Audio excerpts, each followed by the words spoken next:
Olá, eu sou o professor Eldio Lobo, médico psiquiatra forense, titulado pela Associação Brasileira de Psiquiatria. Esta é a aula Manejo Multidisciplinar do Risco de Suicídio. Então, esta é uma exposição que faz parte da missão da empresa Vida Mental de formar profissionais da saúde em áreas que possam contribuir enormemente para a qualidade de vida da população brasileira e informar a população de maneira geral sobre questões das quais podem beneficiar com um excelente tratamento de saúde. Então, suicídio em números. Trata-se de uma questão grave de saúde pública. E nós podemos colocar aqui a prova dessa gravidade em números. No Brasil, por hora, morre uma pessoa por suicídio. E além disso, 3 tentam se matar sem sucesso. Dessa maneira, já se trata de um dado muito alarmante e que faz com que todos nós que somos profissionais da saúde, como também a população geral, possa estar alerta. Por exemplo, aquela situação de o leigo entender que quem está tentando suicídio, que tem um familiar, tem um conhecido, tem um colega de trabalho que tenta suicídio e que as pessoas falam, quem quer suicidar não fica tentando. Isto é totalmente inapropriado. Muito pelo contrário, as pessoas que efetivam o suicídio são aquelas que tentaram. Portanto, o histórico de tentativa é um elemento muito importante a ser considerado para essa pessoa ser acolhida, tratada e reduzir esse seu risco aumentado de terminar com o suicídio efetivo. E no mundo, a cada 40 segundos, uma pessoa comete suicídio e a cada 3 segundos, uma pessoa tenta suicídio. Portanto, esses números iniciais, eles demonstram que estamos diante de uma temática muito importante e que precisa ter a ação, tanto das pessoas leigas para mobilizarem em busca de tratamento de quem tem o risco de suicídio, como dos profissionais de saúde atuarem da maneira mais rápida possível. Para o ano 2020, já temos projeções de um aumento de 50% de mortes por suicídio. Portanto, além de termos informações que apontam para uma gravidade dessa temática suicídio, quando projetamos para os anos futuros, essa projeção fica ainda mais contundente. E um suicídio impacta a vida de outras 6 pessoas. Portanto, quando o indivíduo suicida, além do dano que ele causou a si mesmo, ele impacta, repercute a vida social, familiar, econômica, funcional de pelo menos mais 6 pessoas. Ou seja, é uma consequência grave para a pessoa e para outras tantas que estão no seu ciclo de relacionamento, contato. E é a segunda maior causa de morte entre jovens de 19 a 29 anos. Portanto, atinge uma população numa época muito produtiva e que se esperava estar saudável na vida. Fatores de risco. Existem uma enorme quantidade de fatores de risco para o suicídio e que nós devemos destacar algumas delas para que possamos estar mais atentos. Ou seja, tentativa anterior, novamente, tem mais risco de cometer suicídio quem já tentou outras vezes, ainda que tenha sido por meios, digamos, menos letais e menos graves. Totalmente impertinente dizer que quem tenta não quer. Muito pelo contrário. Quem tenta está apontando para um risco maior de terminar em morte. Impulsividade em momento de crise. Tentativa de encontrar a paz, um fim aos tormentos. Então, questões econômicas, ainda mais nesses anos de 2015, 16, 17, que o Brasil vem passando por crise, mais uma possibilidade, mais um elemento contextual a considerarmos quando estamos avaliando os nossos pacientes em diferentes cenários. E que quando você leigo também ouve alguém dizer que está com vontade de morrer em função da circunstância econômica do país. Relacionamentos, luto, estresse, dor crônica, doenças de maneira geral, especialmente as de maior gravidade, traumas e violência. Portanto, aqui elencado um conjunto de itens que faz com que nós profissionais de saúde precisamos perguntar sobre desejo, plano e tentativa anterior de suicídio para a maioria dos pacientes que atendemos em momentos e ambientes diferentes, desde pronto-socorros até ambulatórios, e mais especialmente em ambientes especializados em saúde mental. como o Centro de Atenção Psicossocial, o Núcleo de Atenção Psicossocial, que são respectivamente então o CAPS, o NAPS. Fatores de risco. Então, apresentar transtorno mental, apresentar um diagnóstico de doença mental é um fator de risco para suicídio, especialmente em algumas doenças, como por exemplo, esquizofrenia. Isso é ainda mais grave quando o paciente está apresentando os sintomas iniciais de esquizofrenia e que ele inclusive tem dúvida se aquelas percepções alteradas dele são reais ou não reais, se elas são dele numa condição saudável ou dele já numa condição doentia. Então, esquizofrenia, especialmente nos primeiros anos dessa hipótese diagnóstica ou desse diagnóstico, deve ser considerada como um fator de risco para suicídio. Depressão, e aí também faz alerta que algumas vezes o paciente está numa condição depressiva tão grave, mas tão grave, que ele não tem nem energia para poder planejar e fazer tentativas e algumas vezes ter um desfecho letal do suicídio. Mas quando o paciente com depressão grave, em tratamento, começa a ter os principais e os primeiros dias de melhora, isto, em algumas pessoas, aumenta o risco de suicídio. Portanto, o momento de melhora de um tratamento depressivo é também uma faixa de tempo de risco de suicídio que o paciente passa a ter energia para planejar e tentar o suicídio. Dependência química. O fato de o paciente não ser assistido e ainda estar sendo condenado, porque muitas vezes, de maneira totalmente inapropriada, a dependência química é considerada como imoral, indecente, pecaminosa, por pessoas leigas, familiares, não profissionais e, infelizmente, até por alguns profissionais. Então, a dependência química também é um fator de risco para suicídio. Transtornos de personalidade, especialmente transtorno de personalidade borderline, em que há, dentre várias características clínicas, aquela de ferir-se, de machucar-se. Então, são pacientes que têm como característica psicopatológica impulsividade, ou seja, tomadas de atitude sem uma mensuração prévia da intensidade da consequência dessas suas atitudes. Então, quem tem essa característica impulsiva tem também esse risco aumentado para suicídio. Então, o que nós, profissionais de saúde, devemos fazer? Diante de pacientes atendidos por esquizofrenia, por depressão, por dependência química, por transtorno de personalidade, nós devemos necessariamente incluir no nosso rol de perguntas, perguntas que dizem respeito a suicídio. Muito importante também que alguns profissionais costumam questionar, principalmente quando estão começando os nossos cursos de pós-graduação. Ah, mas falar sobre suicídio com o paciente não aumenta o fator de risco? Não faz com que eles estejam mais alertas e despertem para esse desejo? Não. Esse também é um entendimento incorreto. Nós, ao contrário, independente do paciente relatar ou não, em algum momento da vida, o risco de suicídio, nós devemos ativamente, por nossa espontânea participação profissional no caso, fazer perguntas sobre isto. E alguns grupos são mais vulneráveis, como por exemplo, os pacientes da comunidade LGBT, imigrantes e refugiados, especialmente aqueles que estão vivendo em condições muito desfavoráveis, ainda que melhores do que dos seus países de origem, indígenas e população carcerária. Enfim, nós temos que estar alertas a algumas pessoas que, em função de seus adoecimentos, automaticamente aumentam seu risco de suicídio e algumas populações também específicas têm esse risco aumentado. Então, sentimentos e pensamentos. Nós temos alguns sentimentos e pensamentos que faz com que também aumente o nosso nível de alerta como profissional ou como leigos. Então, frase de alerta: eu preferia estar morto.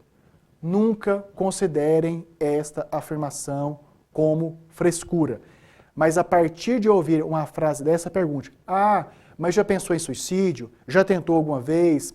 Vamos então procurar um apoio, uma assistência, que pode ser desde uma não profissional, mas extremamente efetiva, que é ligar no Centro de Valorização da Vida, até outras mais profissionais, com a busca de um pronto-socorro psiquiátrico.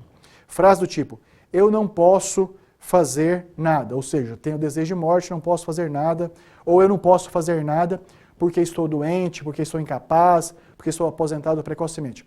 também é uma frase que, ao invés de pensar tratar-se de uma mera vitimização, devemos fazer outras perguntas para ver se não se trata de um desejo suicida.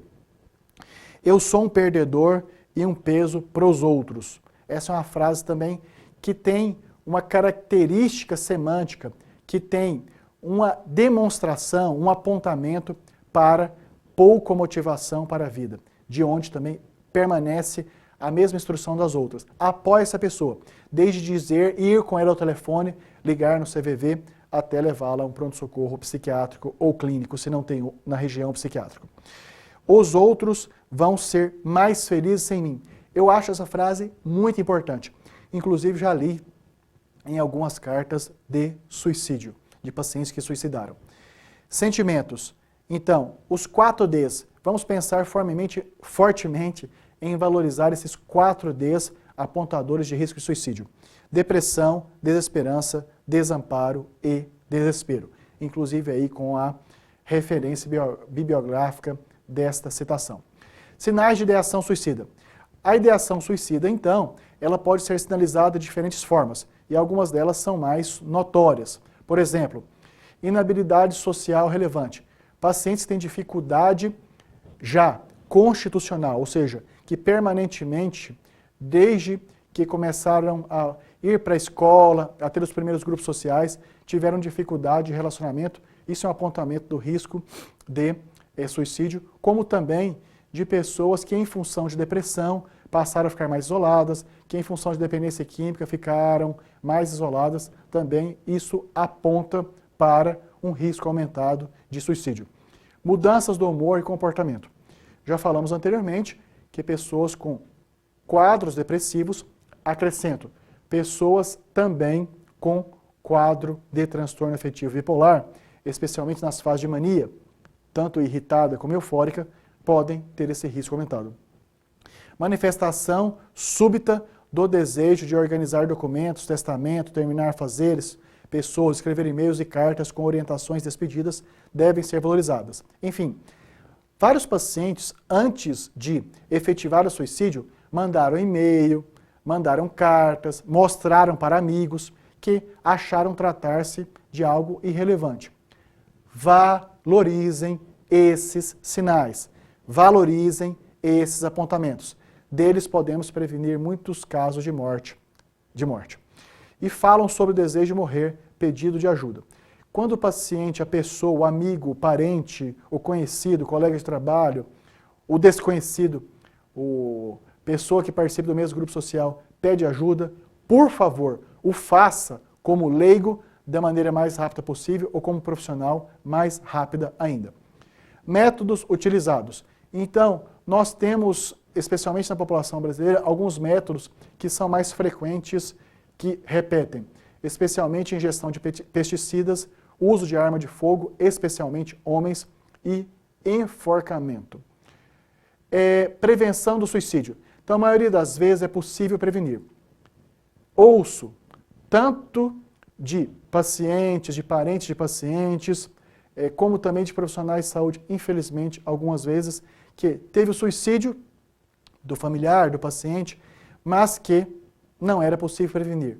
Ao contrário, infelizmente que há risco e suicídio, mas felizmente que, diferente do senso comum, na maioria das vezes é totalmente possível prevenir um desfecho de suicídio.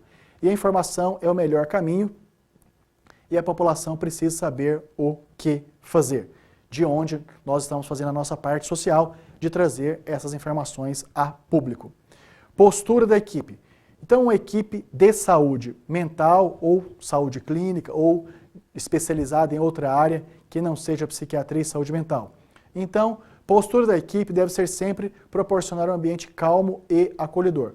O que mais precisa no contato imediato com um profissional de saúde é a pessoa que de algum modo expressou o desejo suicida ser ouvida, acolhida e jamais condenada ou dizermos frases do tipo: você é tão bonito, seus pais são tão legais, não faz isso com a sua vida porque você não merece, porque as pessoas não merecem.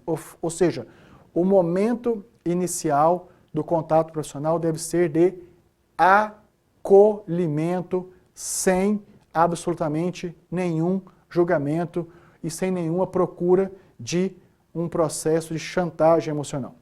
Ouvir atentamente com calma, expressar empatia, ou seja, uma real sintonia de compreensão do sentimento, do sofrimento que a pessoa está passando, expressar respeito pela opinião, inclusive pela opinião do suicídio, inicialmente expressar respeito para colher o maior número de informações possível dessa pessoa antes de começar o processo de intervenção.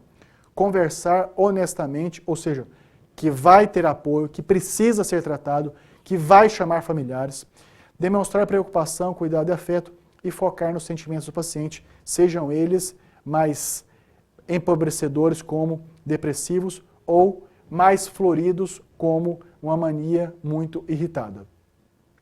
A postura da equipe continua sendo de não ficar chocado, ou seja, não expressar reações desproporcionais de admiração, não banalizar nem tratar como algo secundário, ou seja, esse é um assunto central que deve ser tratado de maneira imediata.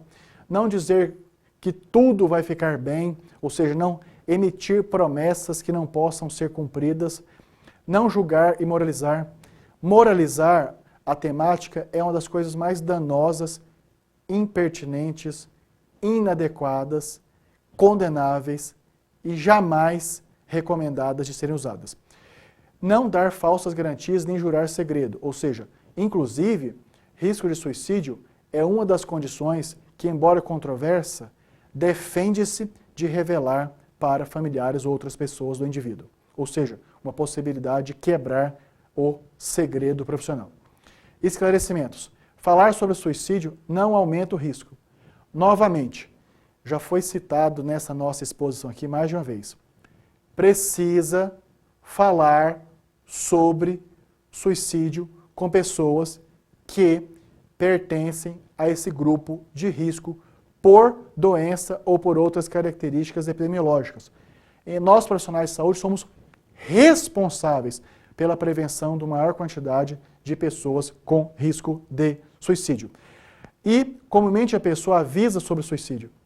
É possível prevenir a maior parte dos casos de suicídio. É possível prevenir tanto com a participação leiga dos colegas, dos parceiros, dos familiares. É possível prevenir 100% dos casos de suicídio? Não. Mas, felizmente, é possível prevenir a maioria deles. E é por isso que na nossa missão de informar a população e de formar profissionais da saúde hábeis nesses assuntos, que nós, na Vida Mental, ministramos essas palestras abertas e disponibilizamos essas aulas públicas nas redes sociais. E as pessoas com ideação suicida precisam ser protegidas. Não há livre-arbítrio nessa situação. Ou seja, aqui, pelo menos nos nossos cursos de pós-graduação, nas nossas formações, nas nossas supervisões, nas nossas consultorias, nós dizemos aos profissionais, nossa equipe, rompam com o segredo profissional e nos defendemos diante dos conselhos de classe nas situações onde há pacientes com risco de suicídio, porque é mandatório acionarmos a rede dessa pessoa, desde a familiar, desde a social, desde a profissional, desde aquela de outra natureza, que possa contribuir para a prevenção desse desfecho de morte. Não é fato que uma vez suicida, sempre suicida. Ou seja, esta é uma aula que nós estamos procurando muito tirar alguns mitos, desfazer algumas bobagens da compreensão, especialmente do senso comum. Ou seja, não é porque a pessoa tentou uma vez que ela vai continuar tentando o resto da vida até conseguir. Não. Nós, profissionais de saúde, temos muitos conhecimentos específicos, nós temos muitos conhecimentos que, quando aplicados, reduz-se ao máximo a probabilidade de alguém voltar a tentar suicídio ou de efetivar o suicídio. Portanto, suicídio é uma condição, sim, felizmente, possivelmente, na maioria das vezes, tratável e reversível, com ampla fundamentação científica, técnica, profissional. E, inclusive, não profissional também. Muitos pacientes já me relataram que eu os conheci depois de tentarem suicídio várias vezes, que já resolveram essa questão por instruções, acolhimento e participação dos nossos colegas do Centro de Valorização da Vida. O Centro de Valorização da Vida é uma entidade sem fins lucrativos muito, mas muito especial para prevenir e reverter muitos casos potenciais de suicídio. E mesmo que a pessoa esteja determinada, intervenções são necessárias e muitas vezes, ou na maioria das vezes, efetivas, tanto para não ter nem a tentativa, como para evitar futuras tentativas e, mais do que tudo, evitar que tenha como consequência a morte. Avaliação. A avaliação de risco de suicídio. Então, chegar gradualmente até a pergunta. Enfim, já falamos de alguns grupos de pessoas que, por adoecimento ou por característica epidemiológica, têm um risco aumentado de suicídio. Então, nós devemos perguntar se você está triste, você sente que ninguém se preocupa com você, como sente que ninguém se preocupa com você, você sente que a vida não vale mais a pena, você sente como se estivesse cometendo suicídio. Então, aqui são algumas das perguntas que profissionais da saúde devem ter prontas, tanto nos seus processos de rastreio para início de tratamento, como nas suas abordagens de pronto-socorros, como nos seus atendimentos em ambulatórios especializados, como na prática diária até de visitas domiciliares. Ou seja, por favor, profissionais da saúde, preocupem-se com o risco de suicídio, assim como já preocupam classicamente com pressão arterial, diabetes, doenças físicas, câncer, ou seja, colocar a temática suicida no rol de perguntas que se faz globalmente para uma pessoa em diferentes ambientes de saúde faz parte da boa prática profissional que vai prevenir muito e muito e muito pessoas que têm danos por tentativa de suicídio, como por exemplo a ingestão de soda cáustica, que depois tem lesão no esôfago, que passa, se não morre, a sofrer muito e a causar sofrimento em outras pessoas. Desde também prevenção de gastos no sistema público de saúde. Pessoas que envenenam-se e precisam ficar em UTI vários dias. Ou seja, podemos, através dessas perguntas aqui, de forma muito notória, prevenir muitos desses casos. Nessa avaliação também, investigar se já existe um plano elaborado. Ou seja, o paciente que mais do que pensou em suicídio também elaborou um plano, ele está com um risco maior ainda e que precisa de uma intervenção mais rápida, mais breve, mais intensiva. Como, por exemplo, incluindo a internação psiquiátrica ou a colocação dessa pessoa num sistema de tratamento, por exemplo, de hospital-dia. E descobrir se a pessoa determinou uma data. Pergunte. Novamente, é um mito achar que perguntar vai suscitar ainda mais desejo suicida da pessoa. Não é verdadeiro. E avaliar o grau de gravidade, desde baixo risco, que muitas vezes com acolhimento já é revertido, risco moderado, que algumas vezes vai precisar da intervenção profissional, como por exemplo do psicólogo e do psiquiatra, e alto risco, e que envolve muitas vezes a internação preventiva de efetivação da morte. Avaliação. Então, avaliação de transtornos mentais, como citado anteriormente, avaliação do estado mental daquele momento, ou seja, devemos considerar tanto os dados retrospectivos e longitudinais, ou seja, ao longo da vida, quantas vezes essa pessoa tentou, quantas vezes essa pessoa foi internada pelas suas tentativas, como também o momento transversal, avaliação transversal. Se nesse momento está com um quadro depressivo, se nesse momento está em um quadro psicótico, está num quadro de euforia, que precisa de uma intervenção instantânea. Se está num quadro psicótico, com delírios, ou seja, um pensamento que está sendo perseguido, ou um pensamento que tem uma doença grave, incurável, deve ser tratado, ministrado a medicação, por exemplo, injetável antipsicótica. E investigar os fatores de risco e de proteção, fatores de proteção como o nível de proteção e de relacionamento positivo com familiares, colegas de trabalho, outras redes sociais, como por exemplo, de participação em igrejas ou outras entidades. O manejo é multidisciplinar. Quero frisar que o risco, o potencial de suicídio, trata-se de uma situação grave, complexa, de repercussões pessoais, familiares e sociais. Portanto, a melhor forma de abordar, intervir, tratar e prevenir a questão de tentativas e efetivação de suicídio é por uma assistência que contemple muitos profissionais habilitados. Nós da Vida Mental estamos fazendo a nossa parte, divulgar essas informações como a nossa responsabilidade social de formar profissionais que atuem nesta área, que espontaneamente procurem tratar desse assunto de maneira sistemática. Se pergunta sobre pressão arterial, pergunta sobre suicídio. Se pergunta sobre diabetes, pergunta sobre suicídio. Se pergunta se está fazendo os exames preventivos para câncer, pergunta sobre suicídio. Por favor, profissionais da saúde, passem a usar este tema em seus processos de avaliação, tratamento e prevenção. Então, numa equipe multiprofissional, temos alguns objetivos. Um deles, então, óbvio, é oferecer apoio emocional, desde a escuta até a terapia, focalizar nas forças positivas da pessoa. Ou seja, se a pessoa já faz tratamento e interrompeu, que volte a fazer um tratamento. Ou para uma doença crônica, ou para uma doença mental. Se a pessoa já pensou outros momentos na vida e não tentou, fortaleça isso.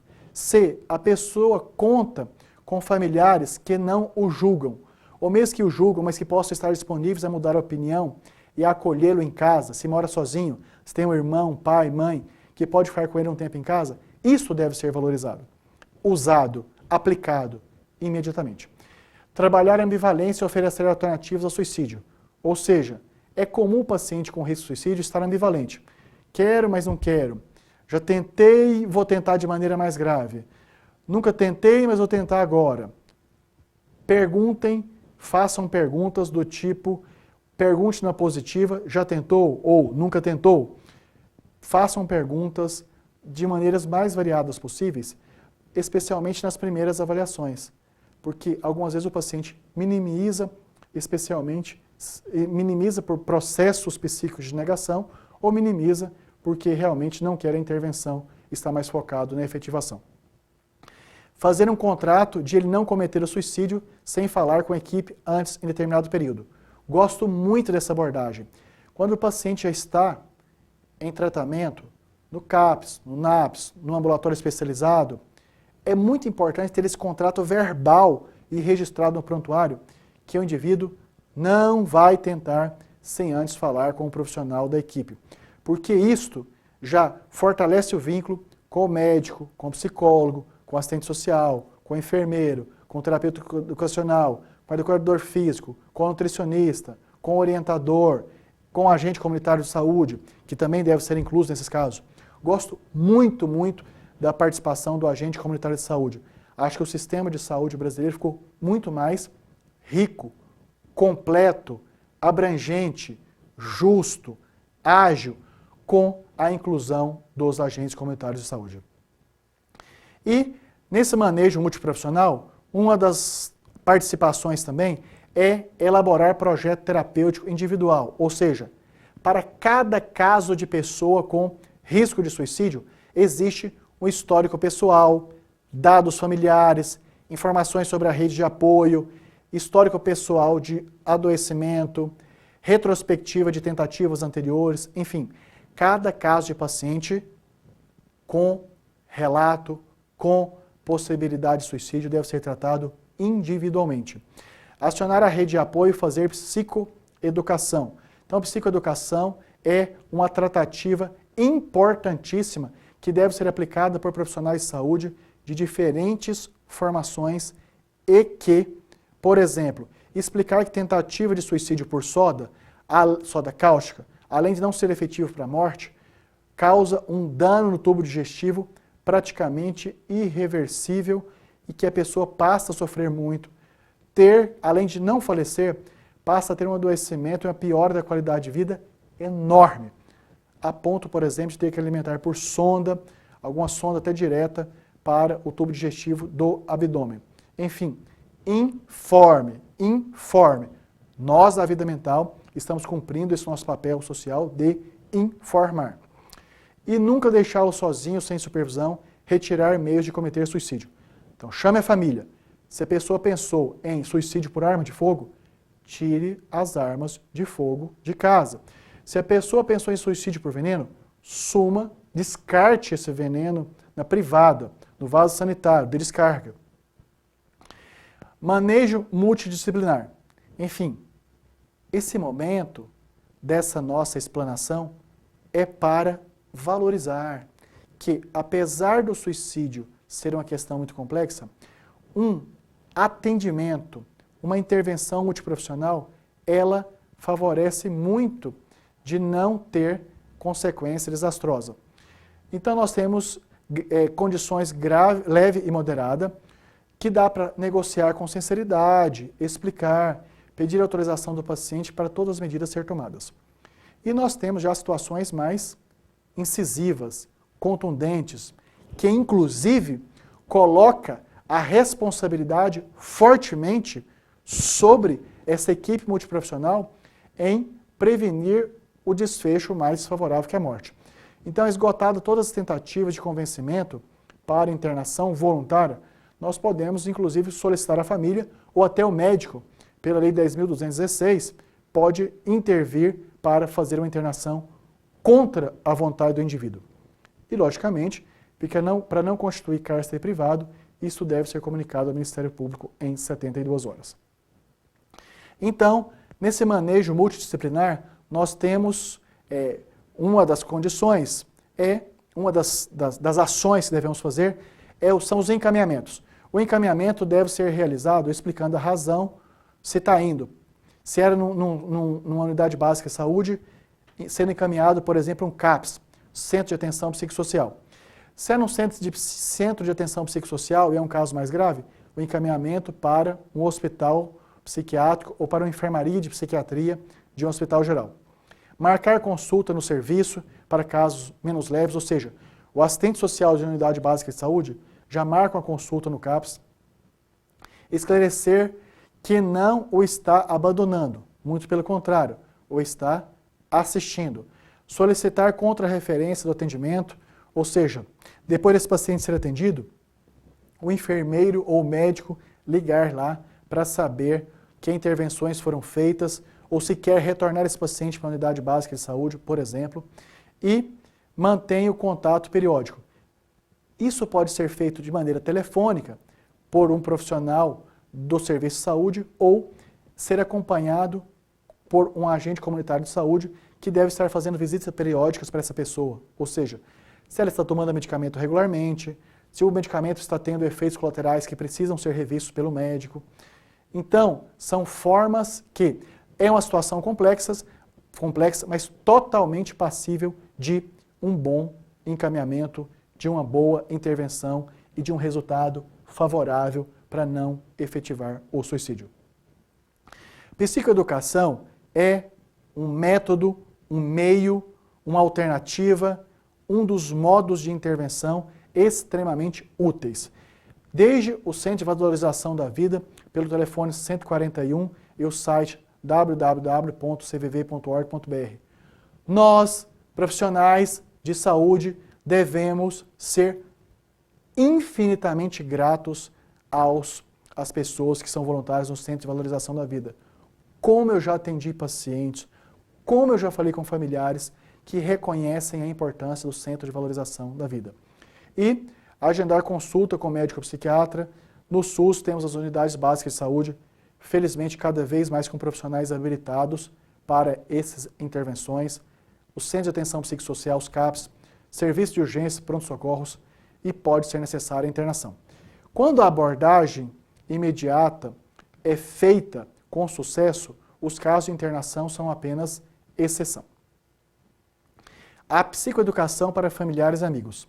Familiares e amigos, muitas vezes, por mais que tenham boa vontade, podem ter interpretações muito distorcidas e errôneas. Desse modo, então, nós precisamos acompanhar, instruir essas pessoas com paciência, tanto de maneira individual, como também em grupos de familiares ou amigos de pessoas com risco de suicídio. Então, esses familiares devem ter corrigidos entendimentos muito distorcidos, como aquele que quem tenta não quer.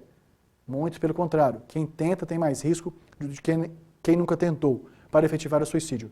Acolher e ouvir sem julgamento, ou seja, tirarmos aquela forma, ainda que com boa vontade errônea, dos familiares falarem: você não tem que cometer suicídio, sua vida é muito boa, não falta nada para você, eu sou pai e sua mãe são excelentes, você é um ingrato. Ou seja, essas participações condenatórias, moralistas, geralmente não funcionam, ou são até destrutivas. Não julgar e expressar empatia, ou seja, cabe aos familiares e amigos acolhimento, compreensão, demonstração de apoio e jamais de condenação ou julgamento, especialmente jamais o julgamento moral religioso. Não comparar com alguém que estava pior e superou, ou seja, falar da pessoa sobre a pessoa com a pessoa e não comparar gente com gente, o que é geralmente de extremo mau gosto e que não contribui em nada. Falar sobre a questão, buscar um local adequado para a conversa e dar o tempo necessário. Enfim, sobre suicídio, nós queremos então informar tudo isso, que, muito importante, esses itens aqui elencados serem tratados na informação, formação e contribuição para familiares, amigos e redes de apoio. E demonstrar sua preocupação, cuidado e afeto sempre e evitar o isolamento e manter a rede de apoio. Enfim, às vezes a família não quer falar desse assunto para os amigos, para os colegas da igreja, do trabalho. Se puder formar um consenso entre os familiares e o paciente de quem deve contribuir para que ele volte atrás nessa decisão, é salutar, junto, familiar e paciente, tomar essa decisão e incluir outras pessoas. Facilitar o tratamento em saúde mental, enfim. Também já teve casos de familiares falarem que se for tratar com um psiquiatra vai ser pior ainda, que ao invés do psicólogo deve buscar um ministro religioso, que o assistente social não vai ter compreensão das suas condições, que o enfermeiro está orientando o uso de medicamentos que vai causar dependência. Enfim, familiares precisam ser alertados que o ministro religioso de confiança pode participar e contribuir, sim. O colega de trabalho, se com essas instruções que nós estamos dando, pode ser um parceiro importantíssimo na prevenção do suicídio. Enfim, estimular familiares, amigos, colegas, outros relacionamentos a participarem em diferentes momentos da vida da pessoa. E seguir orientações da equipe de saúde e restringir o acesso para métodos de suicídio. Se em algum momento o indivíduo revelou o desejo de suicídio por arma de fogo, não deem possibilidade. Retire qualquer possibilidade dessa pessoa ter contato com arma de fogo. Se o indivíduo já tentou suicídio com veneno e tem veneno em casa, tire o veneno de casa. Tire a possibilidade dessa pessoa ter contato com veneno. Então, esta aula, ela tem conteúdo que, ao mesmo tempo, está fundamentado em literatura científica, como também está moderado, enriquecido, acrescentado, melhor elaborado com a minha participação, com a minha experiência clínica, assistencial, preventiva, bem como com todo o enriquecimento dos profissionais, psiquiatras, psicólogos e outros da nossa equipe Vida Mental de Saúde. Então, esta aqui foi uma aula sobre suicídio com a finalidade de trazer informações extremamente úteis, aplicáveis, de modo que possam ser usadas imediatamente, sistematicamente e continuamente, tanto por leigos, que nós estamos cumprindo a nossa missão social de informá-los, como também para profissionais de saúde que podem, já de imediato, solicito, por favor, incluir no seu rol de avaliação, prevenção, intervenção, perguntas relativas ao suicídio. Vamos então, todos nós, leigos e profissionais da saúde, fazermos o uso imediato dessas informações e reduzirmos enormemente a quantidade de tentativas e de suicídios efetivados no Brasil. Então, essas são as informações que estamos ofertando e queremos pedir, por favor, que compartilhem ao máximo, porque cada um de nós, profissionais ou não, podemos reduzir muito a quantidade de suicídio no Brasil ou no mundo se aplicarmos de maneira imediata e contínua essas informações, que aqui nós colocamos com a finalidade de levá-los além.